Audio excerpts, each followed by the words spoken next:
Hi, my name's Lindy and thank you for joining me. Today we're going to show you how to pop popcorn the traditional way on the stove top. Step 1 is to select the type of kernel that you'd like to use. There are a variety of kernels available and today we have 4 shown right here for you. The first one is a ladyfinger popcorn and that has a smaller kernel. The next one is a yellow popcorn, that's the traditional popcorn that you'd see on most store shelves. We also have a blue popcorn and a red popcorn. Those have a little bit harder of a kernel and require a bit longer of popping time. All of the varieties available do produce white finished popcorn. So again, you can see here that even the blue and the red kernels do produce a white popcorn. You want to start by preheating some oil in a deep pan with a lid. So we already have our oil on and you want to turn that heat to medium heat. So we have ours right in the middle. When the oil's hot, you want to add about 1/3 of a cup of popcorn kernels, and again you want to adjust that more or less depending on how much popcorn you'd like to make. So we have about 3 tablespoons of oil heated in our pan, and we added 1/3 cup of popcorn to that pan. And you'll just want to listen, you do want to move the pan around, you want to stir those kernels so that none of them stop and get burnt, and you just wait for those to pop. You want to listen very carefully, make sure that lid is on, and you can hear the kernels start to boil and bubble and they'll start to pop as they get heated. While those are heating, I do want to mention the type of oil that we use today. We are cooking with a coconut oil and it's solid here in the jar. All I did was melt this down in 30-second increments in the microwave to pour into our pan. There's a number of toppings available for your finished popcorn as well. We do have shown the buttery topping, and that's very simple. It's a liquid butter. You just pour that right on your finished popcorn to taste, less or more depending on your preference.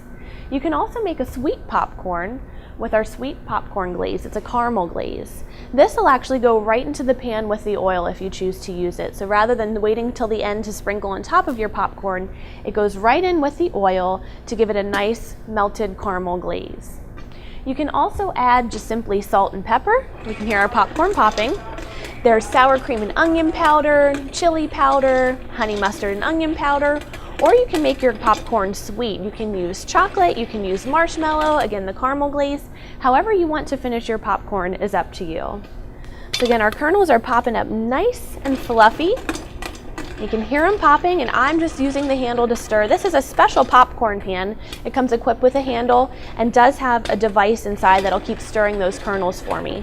If you don't have one of these pans available, it's not a big deal. Again, just use a deep pan and you do need a lid so your popcorn doesn't fly all over the place. But you just want to make sure you move that pan around, again, so the kernels don't burn. I can hear them popping and this can take a couple of minutes, anywhere from 2.5 to 4.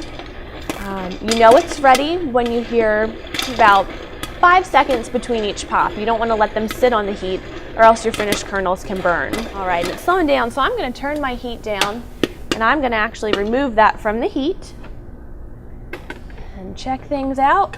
I have a nice pot full of finished popcorn kernels. And again, now I can season them with whatever I choose to do. I'll probably use some salt and regular butter, but again, you can make it sweet, you can make it savory. This is when you would add your toppings. If you don't want to wait and use a stovetop, you can still cook these kernels the traditional or the untraditional way in the microwave. All you need to do is take, again, our 1/3 of a cup of popcorn, and I have about a tablespoon this time of oil, and just add that to a brown paper bag. So you pour those popcorn kernels and the oil, whoop, lost a couple, in your paper bag. You want to fold it over twice to seal those kernels in. Give it a good shake. You need to make sure all of those kernels are coated with oil. So we give it a shake, make sure it's sealed, and we put it right in the microwave for about 2.5 minutes. And again, you do want to listen carefully when the popping reduces to about 5 seconds between a pop. That's when your kernels are done. So again, it's easy to do. Simply take oil, your popcorn kernels, and a deep pan, put it on your stove, and you're good to go. For more recipes like this one, visit us online at discoverbulk.com.